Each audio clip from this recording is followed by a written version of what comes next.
দীর্ঘদিন ধরেই চট্টগ্রাম বন্দর অবকাঠামো ঘাটতি, ধীরগতি ও নীতিগত অস্বচ্ছতায় ভুগছে। এর মধ্যে চট্টগ্রাম বন্দরের লালদিয়া টার্মিনাল নির্মাণে ডেনমার্কের এপিমোলারের সঙ্গে চুক্তি করেছে সরকার। অন্যদিকে নিউমোরিং কন্টেইনার টার্মিনাল পরিচালনায় দুবাই ভিত্তিক ডিপি ওয়ার্ল্ডের সঙ্গে চুক্তিও হয়েছে। এ নিয়ে বিভিন্ন মহল থেকে আপত্তি উঠছে। বিশেষ করে নিউমোরিং টার্মিনাল বিদেশি কোম্পানির হাতে ছাড়তে রাজি না বিভিন্ন পক্ষ।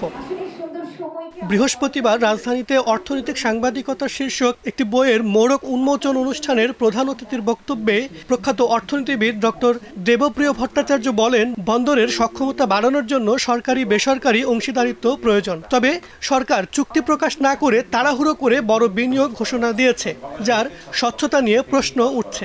আমরা যত ধরনের কথা বলেছি, বৈষম্যমূলক চুক্তি সমস্ত বাস্তবায়ন এবং এটাকে বাতিল করতে হবে, তো তিনটা চুক্তির ভিতর তো একটা তো আগের সরকারের থেকে শুরু হয়েছিল, এবং তাহলে ওইটার স্বচ্ছতাও তো আমরা ঠিক মতো দেখলাম না। ওইটাও তো আপনি বললেন না আমাকে ওখানে কিভাবে ওই চুক্তিটা হয়েছিল।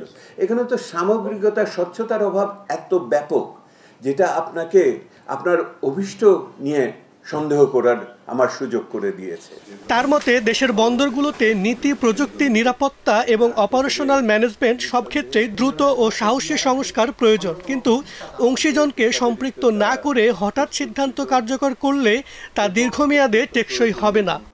আমার কারিগরি, প্রযুক্তি এবং বিদেশি বিনিয়োগের এখানে প্রয়োজন আছে, এই ব্যাপারে কোনো অসুবিধার কিছু নাই, কিন্তু সেই বিনিয়োগ 13 দিনের মধ্যে আনতে হবে এইটা মনে করি না। ওই বিনিয়োগ আপনার নন ডিসক্লোজার এগ্রিমেন্ট দিয়ে আনতে হবে এটাও মনে করি না।